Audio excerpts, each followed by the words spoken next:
Hey everyone, and welcome to Almost Cancelled. I'm Peter, that is Connor, and we are going to talk about Making History, Season 1, Episode 1. It's called The Pilot. It's from Fox, new comedy, new sitcom, and as with all sitcoms, we only do the first episode because they're not really worth talking about week to week. There's not enough discussion to really. But we like to check out the first episodes and give you an idea if they're worth checking out. And sometimes we might go back at the end of a season and sort of reevaluate if we wanted to watch the rest of it. That is obviously if we hate the first episode and. It's unlikely, isn't it? That's it. But yeah, Making History. So this debuted the same night as Time After Time. This is a sitcom that is also a time travel show. Yep. And after Time After Time, after Timeless, after Legends of Tomorrow, I'm feeling a bit of time travel fatigue. I'm not going to lie. And that's saying something, given that we love time travel. Oh yeah, I love time travel. Time travel is great. There's just a lot of it. It's a lot of it, and I think there's a lot of similar elements between them, which is really making it worse. Yeah, I know what you mean. Especially Time After Time is probably the most different one, but this Timeless and Legends, they all share some sort. They're all trying to fix things in history that get messed up. They all have one black character, so they can have the race sort of in different time periods jokes and in this case jokes, and the other shows it's more drama. And clash of culture, but here it's more for humour than it is for that. Yeah, and they do the same with the woman as well. Yeah. This one's a little bit different, where it's reversed a little bit. Well, yeah, where the woman's from the past, so she's. But that's kind of like Timeless, Time After Time rather, because the main character is from the past, so it's kind of there's similar elements that are kind of appearing between them, and it is making it feel a little bit. All right, I've kind of seen this done a few times recently. A little bit homogenous at this point. However, I didn't think this was too bad. I thought there was some potential. No, it's all right.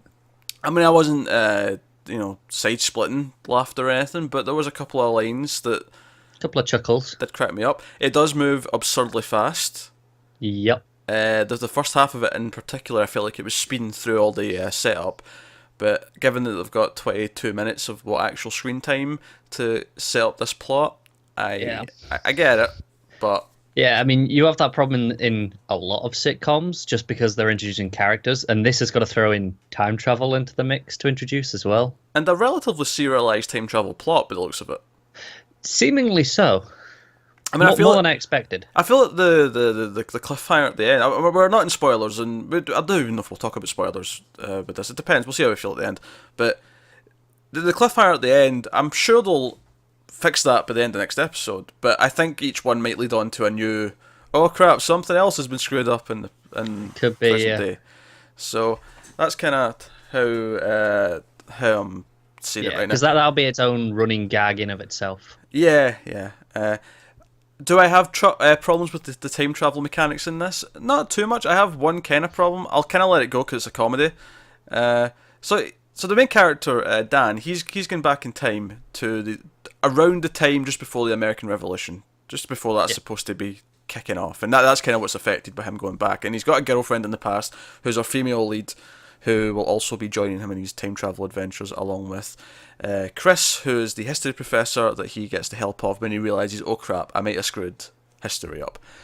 But he comes back to present day, and the joke is, of course, that the British won the war, or there wasn't even a war to begin with, because he comes back and Starbucks is advertising tea. There's a guy eating fish and chips. And he calls it fish and chips. And that's all amusing, but it doesn't actually seem like the history professor still remembers everything the way it's supposed to have happened. Yeah. So it is playing a little bit loose with its rules.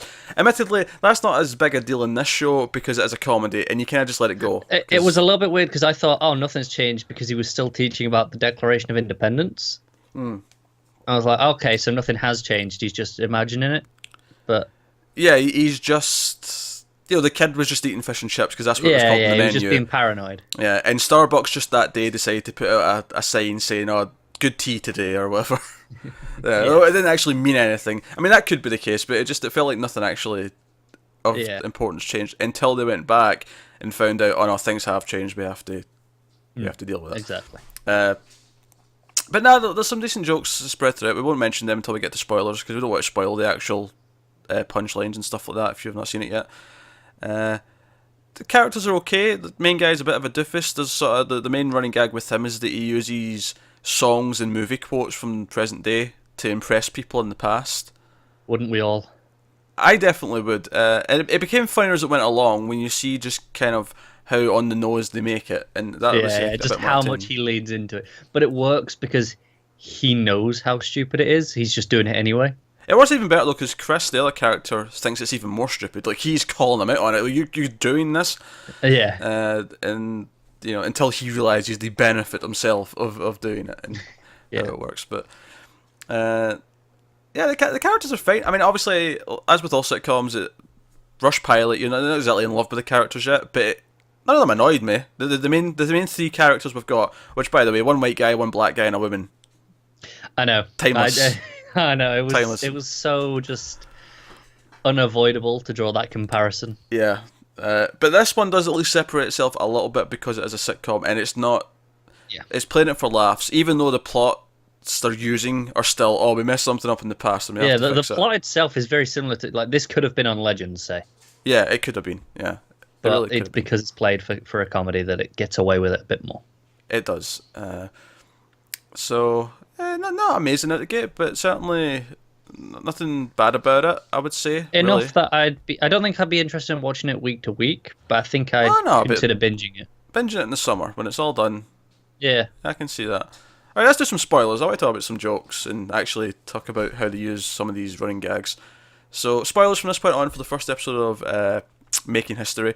And by spoilers, I really just mean we're going to spoil some jokes. That's really all I mean. So, the two kind of... There's like 2 or 3 moments that really got me laughing. One was when... So, Chris, they go to a bar and like half the people who... half the founding fathers are in this bar. Yeah. And Chris is like, right, I'm going to make a speech that's going to inspire them all because I know my American history. And he and I'm pulls going to do out it. one of the classic speeches. Yeah, and he tries to do a proper speech, and they all... Because I guess the main joke of the whole episode really is that he finds out that all the founding fathers are a lot more like Dan than him. They're all kind of jovial, and that's what they were like, rather than... Have some 17th century banter. Yes. And then it gets really awkward because he insults the king, and by this point, the past has changed that the King of England is the King of America, essentially. Well, it was still the king of America, kind of. Well, you know what I mean, like, he's in charge. The point is, they take offence when he says something about, oh, how long must we let him reign, and they all pull out their guns, and they're like, Yeah, what did you say about our king? And it's Dan who's like, use a movie quote! Use a movie quote! I think that was great. The moment that got me more in that scene was the first time he started speaking, and the bartender's like, "Slave! Who brought their slave?" Oh, yeah, and Starts yelling. yeah, and then Dan's like, hey, what have we've spoke about this. He's like, oh yeah, sorry Dan. So it's like he's been coming here and he's been teaching them about not to be, well, slavers, I guess, but he's been teaching them his ways. And yeah, well, they play it for laughs because I think because we've seen it in the other shows and we've seen how they've handled the race stuff.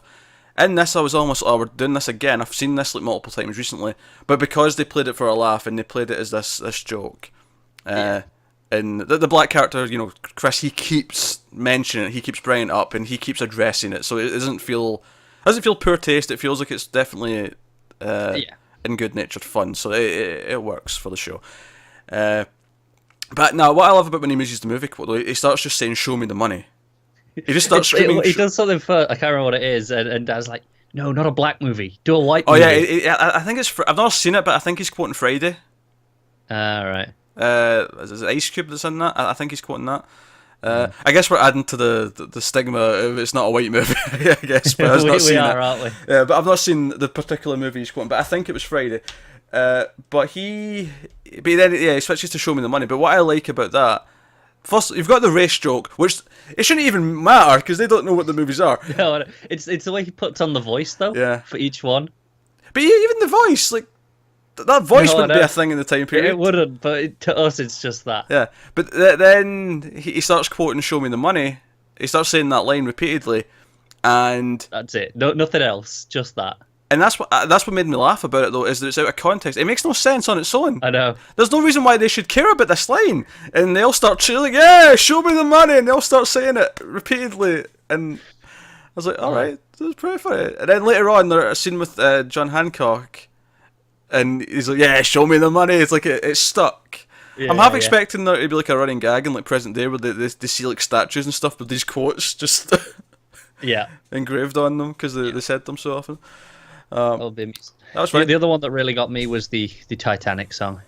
Oh yeah, when he's like, "I've wrote you another song, Deborah," and he just starts singing, "My Heart Will Go On." Yeah. Oh, that crack! It just comes out of nowhere. I don't know if I'm ashamed that I knew exactly what song that was. Like two words into the first line, I knew exactly what it was That's going. nothing to be ashamed of. I think everyone knows. It's just instantaneous. It's just so ingrained in everyone's mind at this point. Yeah, sure. Okay, I feel better. Now, John Hancock making Chris drink his piss. Yeah. That itself, I didn't think was that funny. It's funny later on, though. But it was funny later on when he brings it up and they're in the hotel or whatever it is, and Krister's saying, "I drank. John Hancock's my hero. He's my number one, and I drank." And he didn't say piss. He said urine, but I really wanted him to say piss. I thought that would have been funnier if he'd have said piss. But that was funny. Him talking about it later was what made it funny to me. Yeah. But yeah, no, there was a few good jokes throughout. There was some that didn't quite land. Him vomiting when he first arrived because of the smell of shit didn't really do anything for me. I was like, I liked it though. I liked that more at the end when they come to the present and Deborah's like, "Oh, it smells nice here." Yeah. As the contrast, I liked it then, but in the moment, just the vomit gag itself wasn't working for me. Yeah, no, the vomit gag didn't work for me either. And yeah, no, but that was kind of those were kind of the highlights. There was a couple of other bits that just didn't land. I don't particularly remember them because they weren't memorable enough to remember. It was just every so often I went, that wasn't quite. Yeah, there's a scene where they go to Deborah's father, who he's the main reason why everything's changed because he's not inspiring the revolution. Yeah. And then see with him and he's like, "Oh, my daughter's with some scout." I was like, I didn't really care about any of that. It was just, yeah, I know what you mean. that was just kind of there. And then obviously at the end, Chris decides to stay in the past because he's going to try and make sure the American Revolution happens. But they get back to present day, and well, it might have worked. It might have because there's a statue of him. He did die the day after they left. So next episode is obviously them going back to save them, and yeah, that's fine. Actually, the other line that really cracked me up is it's at the end when the British are trying to kidnap Chris. And they run after it, and Deborah pulls out this, old timey gun and shoots the guy on the same horse as Chris, and the other British guy just turns and goes, "A woman?" It was very Monty Python. Yeah, it was really over the top. And then Dan immediately going, "Yeah, a woman, don't be so surprised." Yeah. So yeah, they're playing formula. Black people and women aren't supposed to be allowed to do certain things in the time period and all the differences, and that they're playing with humour with that, and that makes it different from the other shows that it won't feel as repetitive. But the plot certainly, as they were setting up, I'm like, all right, I've seen this a lot recently. While it establishes that they can go to other time periods because he talks about how he hopped around a few places, it feels like the show's mostly going to stick between this one. I don't think for it now, will. at least. For now, I can see it sticking around this for a few episodes. I think eventually, because she will now be someone who travels with them, I can see all three of them going to different time periods later. That's possible. Yeah. I mean, I can maybe see this American Revolution thing being a full season. But I could also see it being wrapped up in like 3 or 4 episodes, and then like, all right, maybe that's how they're going to save money. Is they're going to say, right, well, when we do a time period, it's for a good batch of episodes. We don't have to... that's what I mean. It feels like this is there for a while at least. It doesn't feel like that this will just be it. And this one's a little bit easier because a lot of it you can do in the forest. It's just the costumes more than anything else. Yeah. So yeah, maybe that's how they'll do it. Yeah, so it was fine. It was. I mean, if I was going to we don't rate things on this show, but it's like a 7. It's like a maybe 6.5, 7. Decent to fine, but potential there. I think some of the gags did make me laugh, so I can see it becoming more of a thing. Yeah, and sometimes I'll go a comedy pilot and not laugh properly once, and then still, it becomes, after a season, go, "Oh, this is great." I say it, every sitcom we do, I say it. Parks and Recreation, season 1, garbage. Season 2, holy crap, this is great. Became one of my favourite sitcoms of all time by the time it finished. So exactly. So the fact that this has potential in the first episode and did make us laugh is a good sign. Yeah, and it's actually kind of impressive in the sense that typically when a sitcom has such a high concept like this, I kind of worry that it sort of buckles under the weight of its story ideas. Yes. Where it's like, well, they can't really... The reason why so many sitcoms work is because it's just the characters in it's called a sitcom because it's situational comedy, and the reason why a lot of them work is because it's people in a bar, it's people in a living room, but the characters have time to just constantly play off of each other. And sometimes when you have so much plot like this, because it's time travel, we need to save the American Revolution, and we need to make sure things don't change, that you almost don't have enough time for jokes because you're too busy. But because they're playing off the plot, for the comedy, they get away with it. Which is why I do think they'll go to different time periods after that. I guess they'll just exhaust the comedy that they can get from that. Yeah, because they can do something in the future maybe, and it can be the opposite where they're all fish out of water and they're all not understanding what's going on, or they can go to.